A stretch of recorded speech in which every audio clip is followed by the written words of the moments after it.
Hey guys, so before the video starts, I just want to say a quick thing, which is that as you all know, Houston, Texas is in a terrible situation right now because of the hurricane which has just happened. A lot of people are really affected by it. A lot of people are severely affected by it. And I have some friends in Texas, they're doing all right. But if you want to help out in any way whatsoever, you can do any of these things. You can either text Harvey to 90999 and you will have donated $10 to Red Cross and it'll be charged on your next phone bill. Or you can always try and pair up with an organization or NGO, whatever is trying to do any work. Or even if you want to be really, really simple and don't want to do any of those things, the best thing you can do is try and communicate as much as you can with people over there. Find some way to do it and stay in touch with them, see if they're doing all right, and give any kind of moral support that you can. I'm sure you people are, and keep at it. You know, every single bit helps. And now let's talk about Game of Thrones.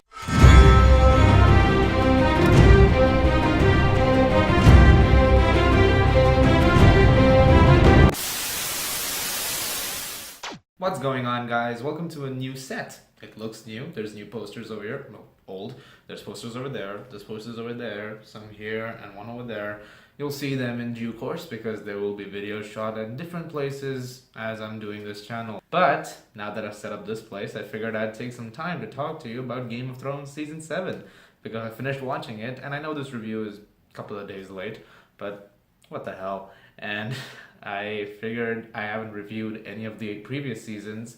I really like Game of Thrones. I do really like it a lot. After Breaking Bad, I would say it's the best show on TV, and at least right now. I was really excited for Season 7 because Season 6 ended on that note that war is finally about to happen. Winter is here, and everybody is heading towards one location. And so I was excited to see what they're finally going to do. And in this season, we have Cersei over the Iron Throne. She's taken over properly. She rules all 7 kingdoms. Well, not all of them, because Daenerys is coming and she still has control over some stuff. And schemes being made, and battles being fought, and dragons breathing fire. And in the middle of all of this, we have the White Walkers that are coming in to attack and destroy everyone. You feel like they're a commanding force. From the very first time you see them in this season to the very last time you see them, you're frightened of them. And especially the Night King. He does a brilliant job in the sense that you have so much going on, no emotion on his face, he's silent, he doesn't say anything, and the way he does it is quite remarkable actually, and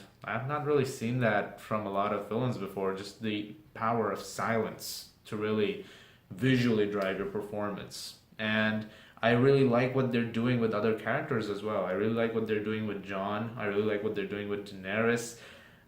Things could be a little better in terms of how certain things happen with them in the end of the season, but I really like how they're being developed. And I really liked the way you have this relationship built up with the other characters, because he's also king in the north while also trying to make a deal with Daenerys, and you have Tyrion over there as well, who is conspiring against his family. Although he still has love for members of his family, he doesn't want them all to die. He still has a fondness for Jaime Lannister in many ways because he does still trust him.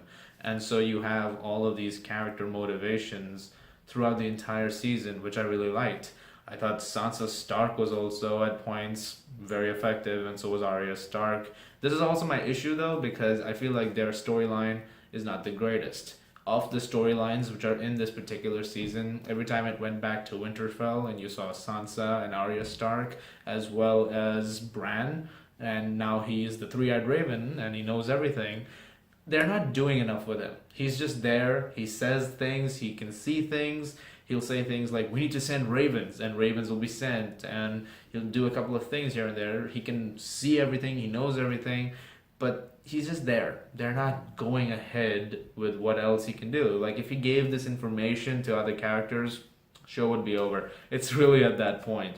But that said, I feel like they're waiting on him. I feel like they're going to give him something to do in the final season next year, or a year and a half from now, where they're going to have him be really, really effective and really take the plot in many unexpected directions, which I hope happens. Although there are only 6 episodes in that, so I have no idea what they're going to do.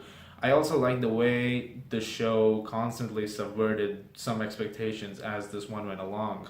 When it started, I had a feeling that certain things would happen and certain decisions would be made by characters, And by the end of it, I was surprised that not many of them really turned out to be true. A couple of them I thought that were going to be true were subverted almost immediately.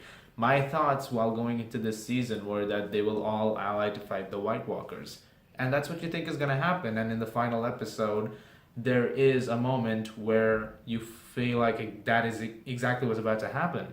And then it's quickly subverted by Cersei saying, oh, you gotta lie in the face of the enemy sometimes to get them away from you. So it's almost like, yeah, there is no allied forces over here. There is going to be battle on all the sides, and the White Walkers are just coming in and they're gonna slaughter everybody at this pace.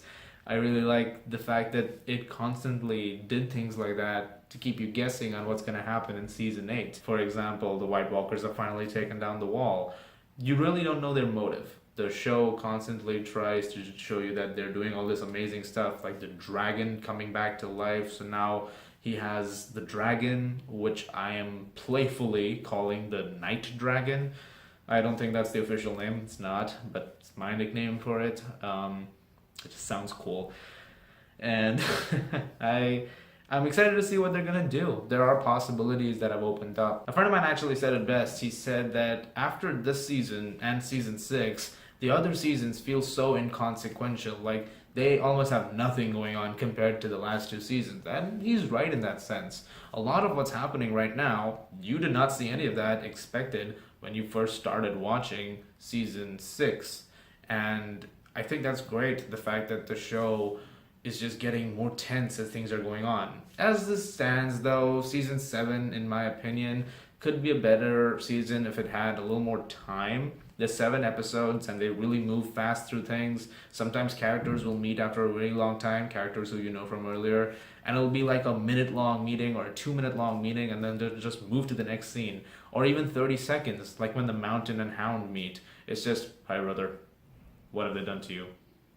Okay, bye. And that's my problem with this. It just skips past so much. I feel like they could have taken some more time with really developing what they were trying to do.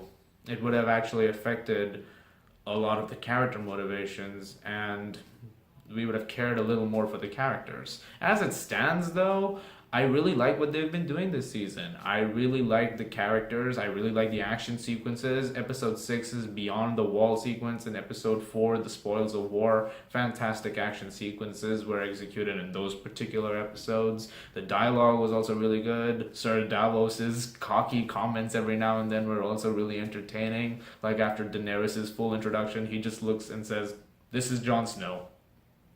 I think that's awesome. This is the fact that you're keeping in with that quirky humor every now and then. It kept some lightheartedness, even though everything was going to complete hell by the time the season was coming to an end. I really like some of the characters and how they made certain decisions. I like the fact that the Starks completely played Lord Baelish until the very end, and then they killed him. And I really like the way they're going about bringing all of this to a close, even though there are things which I feel like could have been done better. Like I said, Bran's entire storyline could be handled a lot better. They are moving through things a little more quickly than usual. And while I do really like this entire season, you may have noticed throughout this entire review, I've spoken more about the finale and the second last episode more than I've spoken about the rest. That said, I did really like this entire season. I do really love this show. Of course, I forgot to mention Ramin Djawadi's score. Fantastic, as always. And I can't wait to see what they do in Season 8. I'm going to give Game of Thrones Season 7 an A. So guys, what did you think of Game of Thrones? Leave your thoughts in the comments below. Let me know. Sorry if I'm sounding a little off right now. I'm just getting over the massive 2 days that I've had. But I'm okay. We're going to have better audio and better stuff next time. You guys are the best. Thank you so much as always for watching. If you like this, please subscribe. And I'll see you guys at the movies.